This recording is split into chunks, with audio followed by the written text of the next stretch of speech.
your area, whether you're watching in my, let's say, home country in Peru, or if you're watching here in the States in Texas, wherever you're watching, however you're watching. Thank you for watching. Thank you for spending a couple minutes or the whole entire show with yours truly, Steve, here at Talking Packers with Steve. And as always, welcome to this very channel, the Sports Talk Network. And here for tonight, unfortunately, due to personal reasons, Becky will not be able to join us tonight, co-host. But our co-host in training, our buddy Ross here, is back at it again. Here, to talk about the Cowboy Packer game of last week, and of course, his Cowboys moving forward into the new week, week 6. So, without further ado, let's welcome Ross to the show. How are you doing this evening, sir? I'm doing all right. Sports wise, not so great, but overall, still happy to be talking football. Yeah, same here. Sports be sports, but as long as you're enjoying life, it's all that matters. But regards to sports, going over week number 5, and we'll go over all the other games before even touching the Packers Cowboys game. Thursday night, we had the Seattle Seahawks defeating the LA Rams in a game that I thought the Rams should have won, and really they should have won, winning 30-29. Eagles over the Jets, 31-6. Panthers over the Jaguars in a close matchup, 34-27. The Vikings getting a win on the road against Danny Dimes and the Giants, 28-10. The Texans showing up and showing out, as I say, 53-32 against the Atlanta Falcons. So a tough battle there. The Saints, they keep on marching with a backup quarterback, beating the Tampa Bay Buccaneers at home, 31-24. The Buffalo Bills stay on track in a sense, beating the Tennessee Titans on the road 14-7 in a low-scoring battle. Arizona gets their first win of the season, beating the hapless Bengals, or the hopeful Bengals, 26-23 there in that matchup. The Patriots trounce Washington 33-7. Ravens over the Steelers 26-23.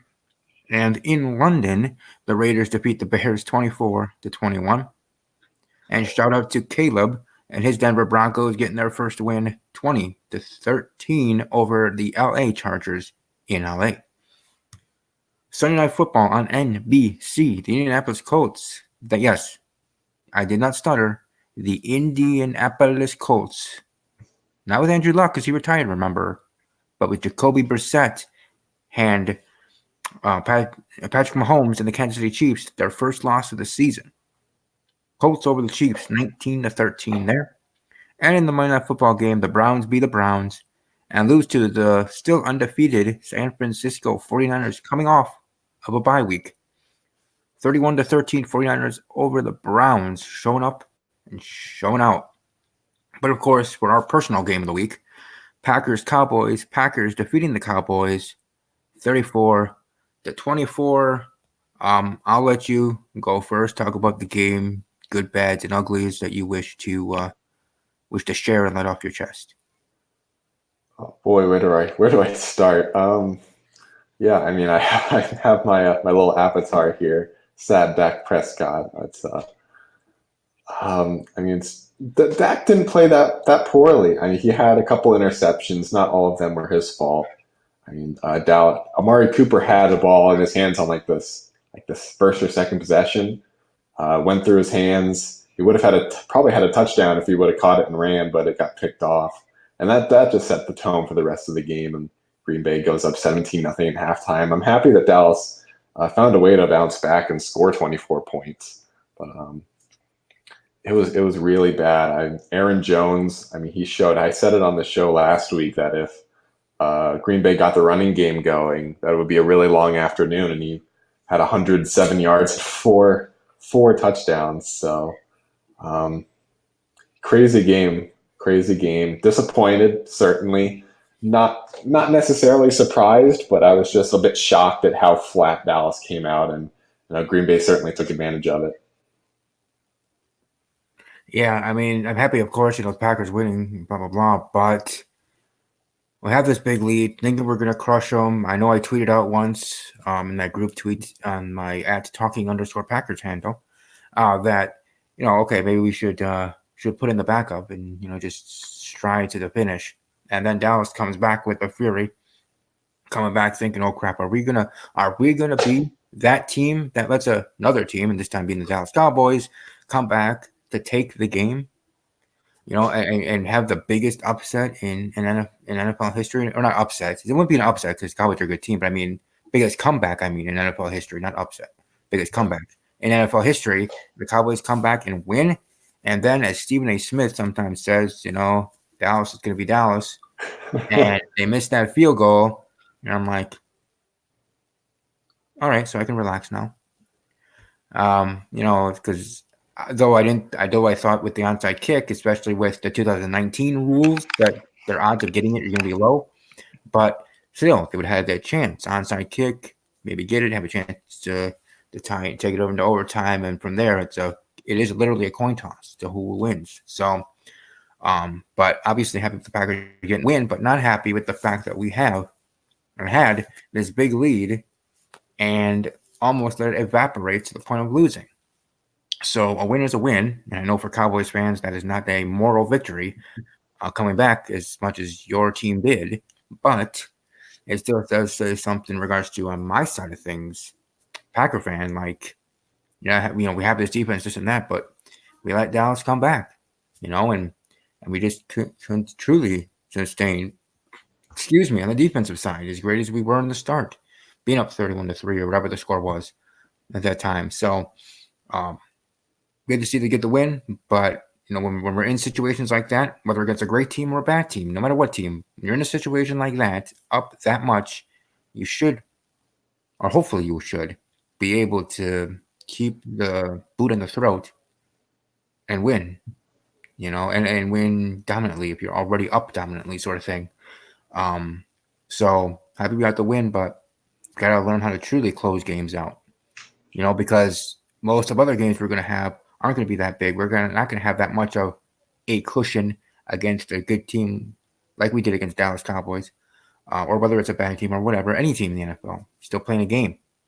So if you have a lead like that, or you have in any other game, fourth quarter, late third, or into the fourth, you got to find that second gear defense, because the defense you were in the first half, I mean, I understand it's still gameplay, so what do I know? I never played football at any level, but still find that second wind.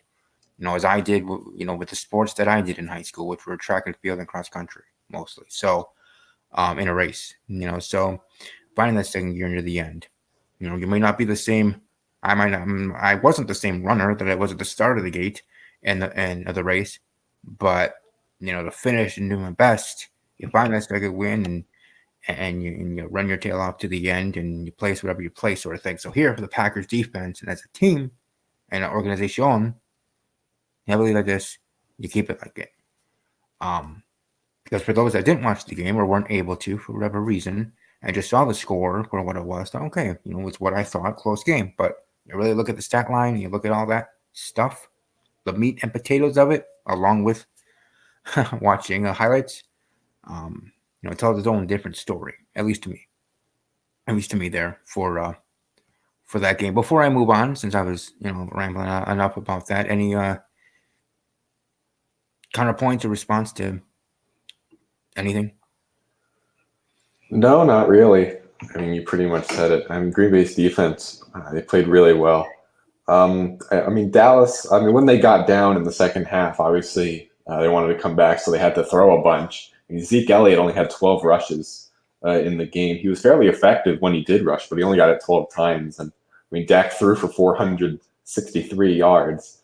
So, I mean, perhaps Dallas just got hot throwing the ball, and Green Bay, kind of like you said, kind of took the foot off the gas and allowed Dallas to creep back in there. But yeah, just too many mistakes early on for Dallas to come back at all. I mean, the kicker missed a couple field goals.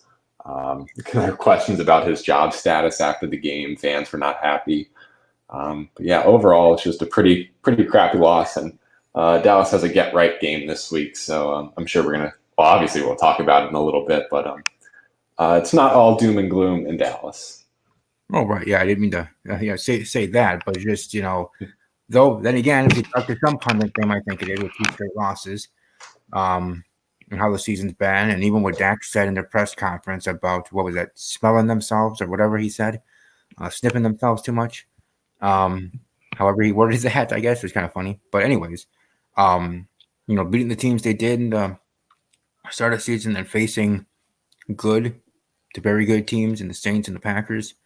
And getting the two straight losses. Hopefully, this next game for the Cowboys be a get back game. But like you said, obviously we'll talk here about that very shortly. But as we do, moving forward and moving on, heading into week number 6, which, as always, starts tomorrow on Thursday nights. Thursday Night Football on NFL Network and Fox, which I do like. I like that they did that. I think it was a couple of years ago, if not just last year, having that partnership starting from week 3 to week 16. For those like me that does not have NFL Network, and actually able to watch games. Otherwise, I wouldn't have been able to see the Packers-Eagles game. So, anyways, for Thursday night, we've got the Giants facing off against the Patriots, still undefeated Patriots, and the Giants' rookie quarterback going up against the GOAT, Tom Brady, there in that matchup. How do you see the rookie sensation there, Danny Dimes, doing up against New England's defense? How do you think that game's going to go down? Ugly. It's going to be bad because here, I'll list the starters off for the Giants tomorrow. Daniel Jones at quarterback, John Hillman at running back, Golden Tate is their number 1 wide receiver, and their number 1 tight end is Rhett Ellison. I don't even know who their running back is. I don't know who their number 2 wide receiver is. All of their good players are out. Like, this may not even be a watchable game. I may go play basketball or something while this is going on. We don't need to spend much time on this. New England is going to crush the Giants. I agree. Yeah, not too much time needed. I'm going Patriots over Giants 42-3. If that, even that, getting the win there, and it be what it be. But even if the Giants get crushed, which they probably will, that does not mean Danny Dimes is already, stock, lowering. It's just you face the Patriots. What's going to happen? So, but like you said, moving right along to a game of the week contender, at least for me on my end, we got the Carolina Panthers battling the Tampa Bay Buccaneers in Raymond James Stadium in Tampa Bay, Florida. And again, I'll let you go first. How do you think things are going to be going down with Tampa Bay, which is hot and cold during the season? Carolina, they're Kyle Allen showing things and seeming like the offense is better with him. But who do you think is going to have the edge and get the W? I will lean slightly to Carolina just because I think Kyle Allen, the quarterback, has exceeded expectations in relief of Cam Newton. Christian McCaffrey is just a total stud, like one of the three most important non-quarterbacks probably in the NFL. Tampa Bay, yeah, like you said, extremely inconsistent. They don't really have a good home field advantage. I think this game might be in London, actually. I'm seeing a 9:30 start time, at least on the East Coast. Oh, yeah, you're right. Yeah, 8:30 Central, 9:30 Eastern. Yeah, maybe it is another already London game. So, yeah, I should have really looked at that ahead of time. But, yeah, so Tampa Bay and Carolina having a London game. And I guess I'm just going to quickly say, like, for last week, even after both you and Rebecca corrected me, and that was a London game, I should have went with Oakland, because with Oakland playing so many games in London, that is like their home. So for Tampa Bay, I mean, I don't want to sway how your opinion is, but who you pick, but maybe with now that I know it's London in the early start, do you think that affects it, or do you just still see it's team against team? Which one do you think is going to win? Familiarity certainly helps, like knowing the routines going over to London. But I mean, at the end of the day, it's still a football game. So, I mean, it certainly has a little bit of an effect because now, I mean, Tampa Bay is the designated home team, but now they don't really have a home field advantage. Although, if you want to classify the trip going over there, you can give them a little bit of a bump. But I'll still lean to Carolina. It's not a strong pick, but I think they win more often than not. Yeah, for me, I'm going with the Buccaneers to this whole the London game now knowing, and just like I just spoke about with Oakland, how I should have went with them in that game against Chicago, that being their own like they're home away from home, and like you said, familiarity with the travel, the little things that may not actually have to do with the actual game, but it's still in regards to mental side of things, consciously and subconsciously. The subconscious mind is a strong thing and a real thing. So I'm going to go with the Tampa Bay Buccaneers getting a win, being that hot and cold that they are. Buccaneers over Panthers, 27-23, getting the win in London, not in Tampa Bay, in London. There in jolly old England. There. Now for this one, this game could be game of the week for the opposite reason. Because we got the battle of the winless teams. We got Washington facing Miami in someone's got to win this game kind of game. I guess I'll go first here for this one. I'm just closing my eyes, coin toss, one of those, whatever to pick. But I'm going with the home team in this kind of situation, whether it's a battle of here with winless teams or a battle of undefeated teams. I usually go with the home team. So I'm going with Miami to actually get the win. I have a 9-3 final, Miami over Washington. What say Ross? Ross, what do you think? Who do you think is going to get their first win of the 2019 NFL season? What if I predict a tie? Does that count? Yeah, you can. It's your 0-0 tie. And they just both they combined for 14 turnovers. But if I have to pick a winner, I'll lean to Washington just for the fact that I think Miami wants to lose more. I don't think the Redskins, they want to tank. I think that they thought at the beginning of the season they could have like a decent year. I mean, they weren't going to compete for a playoff spot without Alex Smith, but I mean, they're so bad. They fired the coach. Maybe they play hard for this one game so they can get on the board at least, because it might be their best chance this season. I mean, I don't know what their schedule is, but I can't imagine they're going to be a favorite to win a game the rest of the year. So I'll take Washington to win this game. All right. Yeah, like you said, either way, someone has to win this first game and prove that they aren't tanking. I mean, for either franchise, at least from what the people in the know think in regards to both Washington and Miami, more so Miami. But moving right along to an interesting battle here with the Saints, who just keep marching along, like I said, going over the past week's results with their backup quarterback, Teddy Bridgewater, who, let's not forget, is a former starter in Minnesota, so he's not a total scrub. But still, usually when you think you are thinking in regards to other teams in that division, you have a backup. He's going to be there for a couple of weeks. You can, try, as the other team trying to take advantage and climb the division, let the Saints fall. But the Saints aren't falling, and they may not continue to fall here with this matchup against the Jacksonville Jaguars in Jacksonville. There in their Jalen Ramsey situation. But I'll go first again. I will go with Jaguars and Minshew Mania getting the win here against the Saints in a close battle matchup. I actually see Ramsey playing this time and trying. And I have Jaguars over the Saints 26-20 final in that matchup there. But what say you? How do you see this game going down in Jacksonville?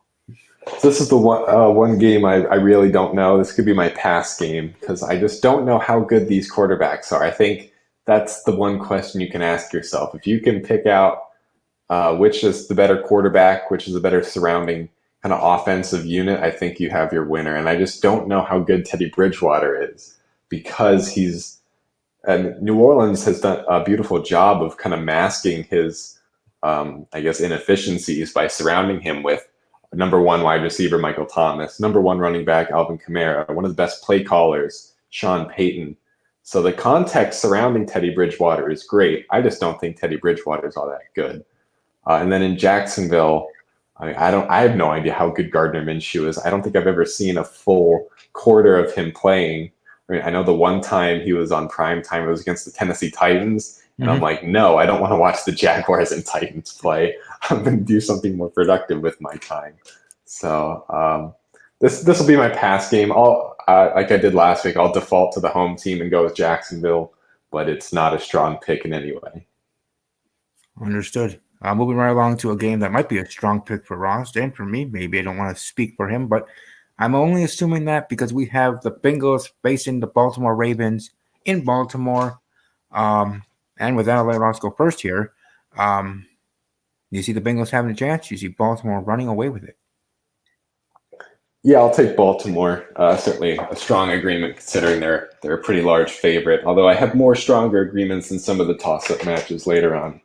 I'm sure we'll get to them, but yeah, I just don't see the Bengals just standing a chance. I mean, they lost at home to the Cardinals after getting destroyed on Monday Night Football by the Steelers. There's just no motivation with this team. I mean, especially going on the road. Yeah, I just don't see a way the Bengals get the win here. Yeah, I'm going with the Ravens as well. Then again, the Bengals did show something. Maybe that Bengals of week one that almost beat Seattle can show up because the Ravens, they didn't show up when they were at home facing the Browns. Yes, Browns a good, roster. And that was the week with Rex Ryan saying what he did about Baker Mayfield. But still, I'm going Ravens over the Bengals, 31 to 10. Ravens over Bengals. Next matchup we have, talking about those Cleveland Browns, the Seattle Seahawks traveling to Cleveland, Ohio to face the Browns. Browns coming off of a shellacking given them by the 49ers.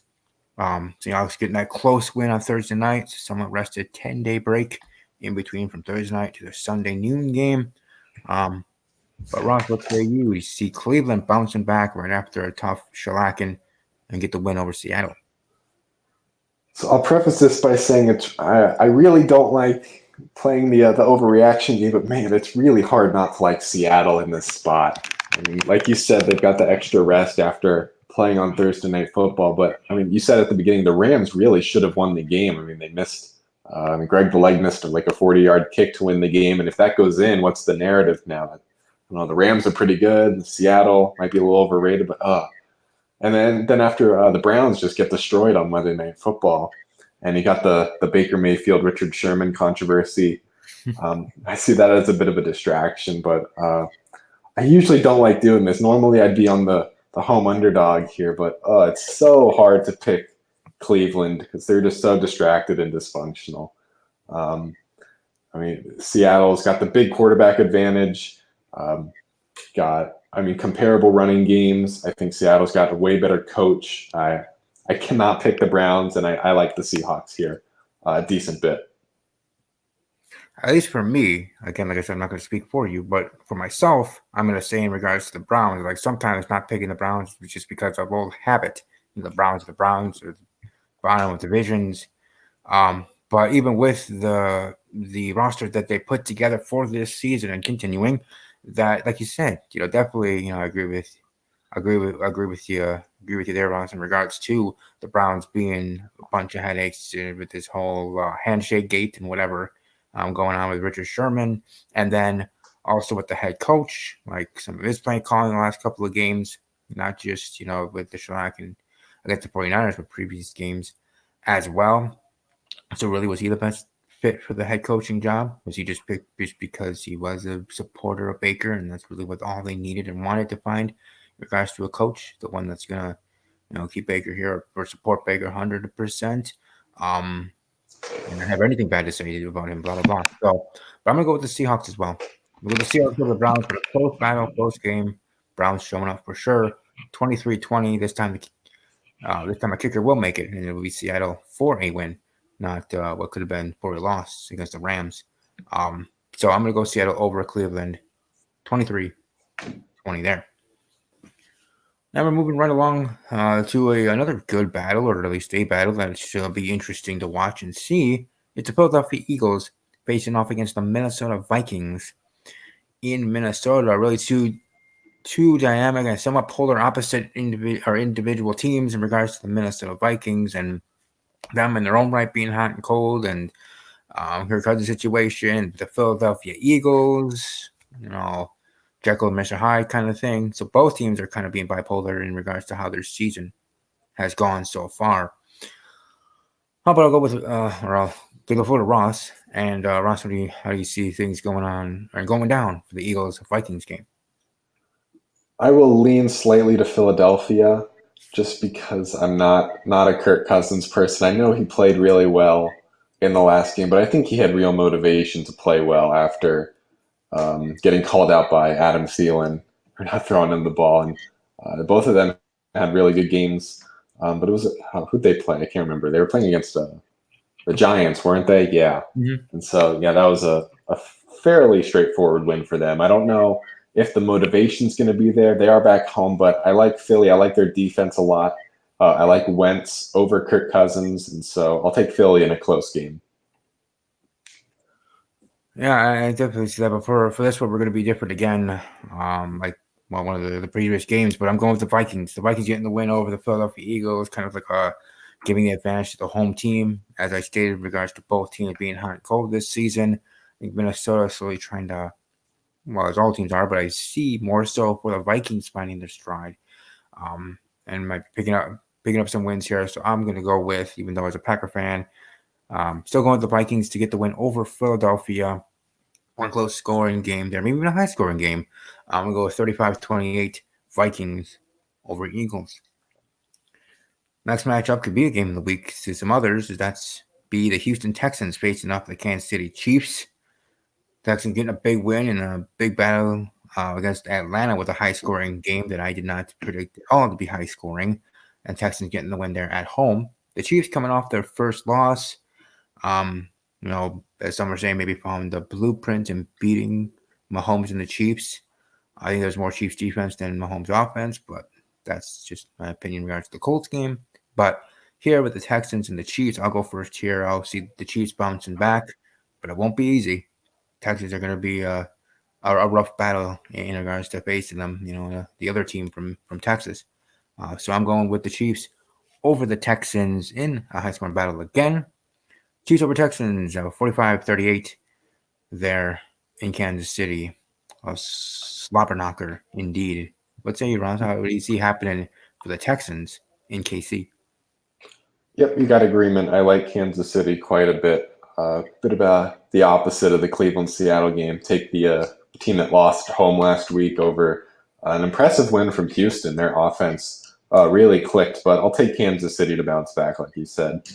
Kansas City's defense is much better at home, and they're projected to get Tyreek Hill back this week, which is going to be a big boost. Because in the Sunday night game, Sammy Watkins got hurt early on in that game. And Patrick Mahomes is great, but if he's kind of throwing to Nicole Hardman and Byron Pringle, like there's only so much he can do on his own. So I will take the Chiefs. Excuse me. And that's matchup, the Falcons against the Cardinals in Arizona. Arizona getting their first win of the season. Atlanta losing last week, but again, like I just was speaking about, the slobber knocker shootout against the Houston Texans in Houston. For this one, I'm going to go with the Falcons over the Cardinals, 17-3 final, but Atlanta getting the win there. How do you see things going down there? Do you see Arizona getting 2 wins in a row? Nope, you got agreement for me again. I quite like Atlanta in this one. This is projected to be one of the highest scoring games of the week, and if it's going to be an offensive shootout like it is, it's in a dome. Two good offenses. I'll just take the better quarterback and the better offense. Matt Ryan, Julio Jones. I'll take over Kyler Murray, David Johnson, Larry Fitz. Despite the Falcons they're pretty underperforming so far this year, but against Kyler Murray, still not quite established. He did have a good game last week, but I'm not quite ready to buy into it. Matt Ryan is still the better quarterback. So I will go with the Falcons. That's for sure. Ryan in his own right is inconsistent, but definitely in this matchup, I obviously agree with you in regards to the better quarterback in that matchup. I think the Cardinals are trying to get their footing in regards to that offense, in regards to how it's going to work in an actual game. Now, this matchup is going to be a show-me-something matchup. I know 49ers showed me a lot in shellacking the Browns on Monday Night Football 31-3, but here you face against your division foe on the road in LA to try to stay unbeaten. Then next week in week 6, I forget who you face, but it's supposed to be, I think it's the Jets, what should be a quote-unquote automatic win. But, if you keep moving forward, you stay undefeated, you can have a stranglehold in that division, and we could be looking at a 49ers team like in the 90s when it was Steve Young versus Brett Favre or Steve Young, Troy Aikman battles in the playoffs.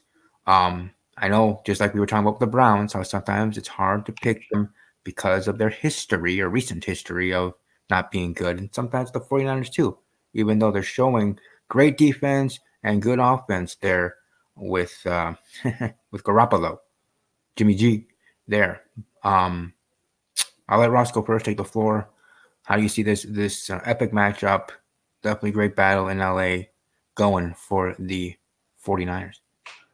I feel like such a like the term I'm thinking of is fish. It's like a term for like when people just like the public, common people who kind of don't know what they're doing, and I feel like such a fish. But I really really like the Niners here. I mean, it's another Seattle Cleveland example where I might be overreacting to the Niners' big win and the Rams losing. The Niners don't have the rest advantage, but I really am reevaluating how good the Niners are. Like, are they the best team in the NFC West? I think it's really, really possible. And I mean, their offense is so good. I mean, their defense is exceptional, and all of the media have been consuming like recently. Like, they've got the Niners as like a legitimate contender in the NFC, and I don't really love Jared Goff. I think Sean McVay is trying to mold him and shape him the best he can, but I'm not sold yet. The Rams' home field isn't that great. It's an in-state matchup, so the Niners don't really have to travel too far relative to other away games. I don't know why. I just really like the Niners here. I could be totally, totally wrong, and Rams could win by 3 possessions, and I wouldn't be totally shocked. But I'll take the Niners. Well, either way, we're both gonna be shocked because I'm gonna go with the same way. I'm going with the Niners as well to get a win, get a big win, a statement win, to keep climbing up people's big board in regards to top teams in the NFL, not just record wise, but in their own opinions. But yeah, I'm going with the 49ers getting a win over the Rams. I think that defense for sure is for real and showing up, showing out.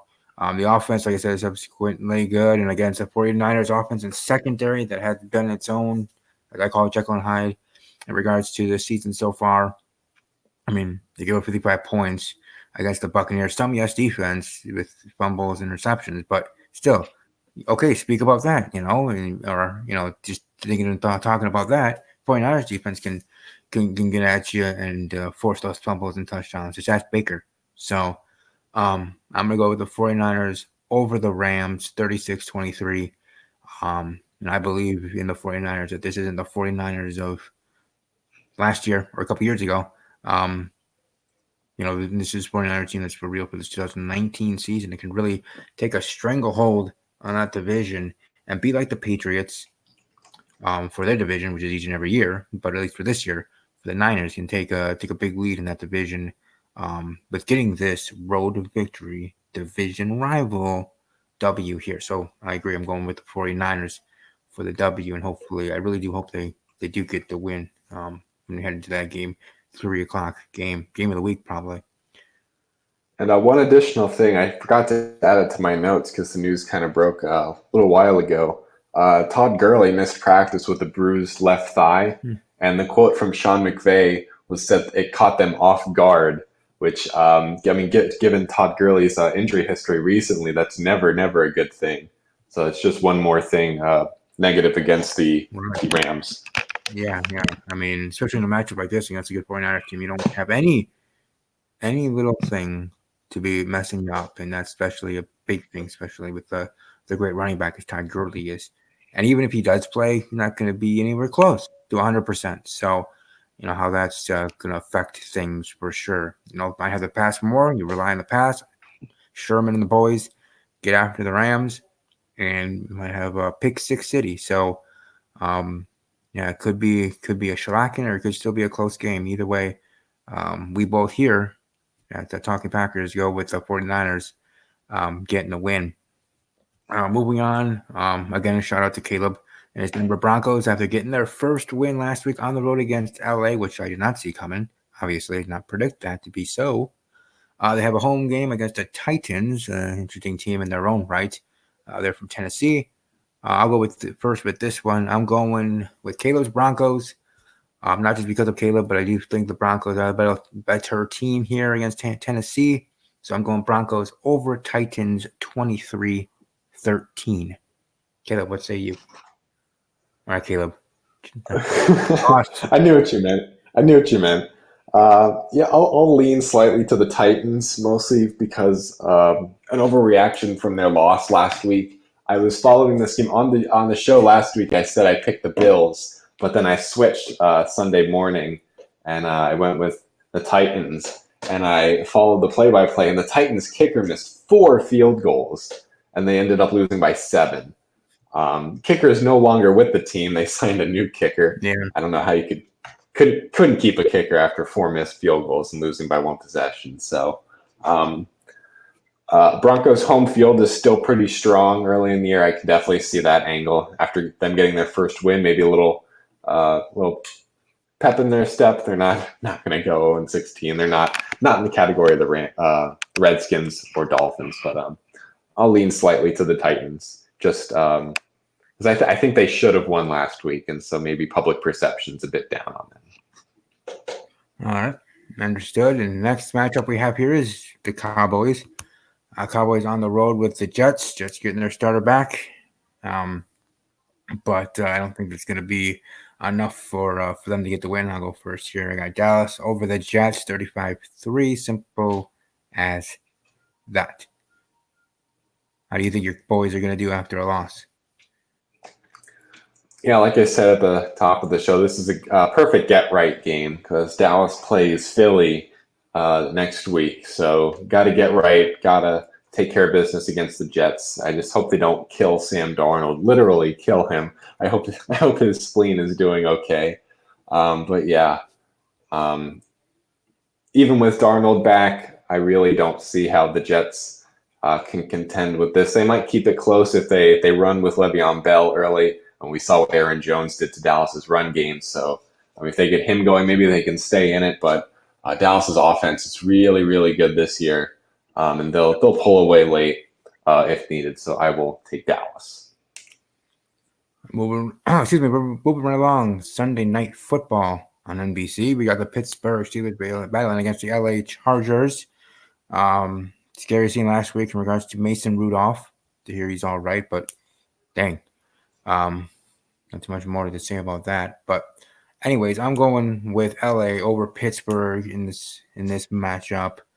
27-10 Chargers over the Steelers. But just I'm glad to hear that Mason's all right and going to be fine. Because, yeah, when you see someone get hit and literally already knocked out before he hit the ground, scary stuff. But what say you in this game with Pittsburgh against LA Chargers? Yeah, I can only pick the Chargers here. It's a shame that this is the Sunday night game. With Devlin Hodges, I think is how you pronounce it, is the quarterback for the Steelers. I didn't know who he was before he came into the game last week after Rudolph got hurt. So, yeah, I'll take the Chargers. And the Monday Night Football game matchup we have at Lambeau Field. We have the Detroit Lions battling against the Packers, divisional battle. Detroit coming off of their bye week, rested as they can be. So I'll let you go first here. How do you see things going down on Monday night on ESPN for the Packers? Yes, this is my final strong agreement. I like Green Bay here. Despite the fact that Detroit's coming off of a bye, their defense, their injury report is still very, very cluttered. They've got Mike Daniels, their defensive run stopper, Darius Slay, their top cornerback, all questionable, at least this early in the week. I know they played Monday, so got a bye week plus an extra day, so maybe they'll be ready, but that really caught my eye. And then Packers, they played fantastically without Devontae Adams, and now I'm seeing that he might come back, and at home, great momentum going back to Lambeau. I really like the Packers here to take care of business against Detroit. I'm going with the Packers beating the Lions, but obviously in a close game as divisional battles are, especially with a team like I said, the Lions coming off a bye week. The Lions aren't in their own right. Maybe they're not undefeated still like the 49ers are, but in their own right, not like the Lions the past couple of years. Really even showing, I think I thought they should have won. I mean, they should have lost week 1 against Arizona, but they should have won last week or whatever that was against the Chiefs, and they should have been the team to hand Kansas City their first loss. Yep, I agree with that. So the Lions aren't a team to push aside or think we're going to crush them. You know, that's not going to be the case. I'm going to go with the Packers over the Lions in a low-scoring, close game. Crosby earning his stripes, earning his pay. I got him kicking a field goal, 43-yard or something field goal, whatever it be. Getting the win, Packers over Lions, 13-10 there. So that being the schedule for this week. So Ross, what do you say beyond? Obviously, it can't be your own team's game, but what game do you see as game of the week for Week 6? I've got my eye on the. I've mentioned it half dozen times now, but Seattle and Cleveland is going to be the game I'm most interested in. I want to see how Cleveland responds after everything that's gone down this week, and just with the makeup of the two offense, I think we could be in for a few explosive plays with Russell Wilson to Tyler Lockett and DK Metcalf, and obviously Odell Beckham Jr. He can turn a 3-yard slant into an 80-yard touchdown anytime he touches the ball. So that is the game outside of the Dallas game that I'm looking forward to the most. Right. And for me, outside the Packer game, my final four, even though I don't have to share it, but I will at least for this time, just to get to the end of the story. I was looking at the Saints Jaguars. That matchup, Jacksonville. They're only bouncing back. Ramsey getting into the game and maybe getting a pick six. Then Texans Chiefs might be a high score and powerful game in that one. 49ers Rams. 49ers showing up and showing that they are not the 49ers of the past couple of years. But the game that I did select for game of the week that's not the Packer game is there we go. Is this one. There we go. Is Miami, because somebody's got to win. This team's got to win. This team should want to win, want to play. And of course, I picked Miami to get the win with their fancy new helmet there. But, this one for me, the Washington team against the Miami Dolphins for game of the week there. Because, someone's going to win. Usually you would think my game of the week would be a game that's going to be of the good teams. But this time it's the other end because they matter and they count for one. And for two, someone's going to win. And I think that's going to be entertaining for me just to see who's going to scratch and claw to get a W there. So that's for me personally, my game of the week. But I think everybody that stopped in for a little bit watching live and those watching archive, if you want to share your thoughts on what we said, your picks for this week, welcome to leave them in the comments section below. But I'll throw it to my co-host in training, my buddy, my guest here, Ross, to have any final thoughts or anything he wants to share beyond that as well. No, I don't really have much else to add. This has been another fun about 45 minutes or so. Yeah, this has been a lot of fun. Thanks for having me. Yes, that's almost 43 minutes exactly. Yes, I do enjoy having you here for sure. And hopefully maybe next week we'll also have Becky back, but we'll see on that, the rest of the stuff that she's going through. And for me, as always, you can find me on you can find the show on the Twitter at talking_Packers. There again, talking_Packers. Also for the game that we had our riddle stuff tonight, which, hey, I got my first win. For Who Done It Spooked at Who Done It Spooked. Just follow along. Ring the bell if you care to. If you're not able to, refresh every couple of seconds, ring the bell, know when they have their next tweet and what's going on with the game. And if you want to be part of hashtag Team Complete, you're welcome to tweet out the game and tag me in it at Army_Strong_06. That's where I am there personally. But again, everybody that watched, I thank Ross for being here again for this week. I don't know, might see him 3 times in a row. Like bowling a turkey. So, anyways, hope you all have a great rest of your evening. I will be back probably tomorrow afternoon. Yeah, probably tomorrow afternoon. My review of This Is Us TV show. And then the ramble will be on the weekend with SmackDown being on Fridays now. But that being the schedule, moving forward here for Sports Talk Network. Again, thank you, Ross, for being here. Thank you all for watching live or archived. And above all else, as always, take care.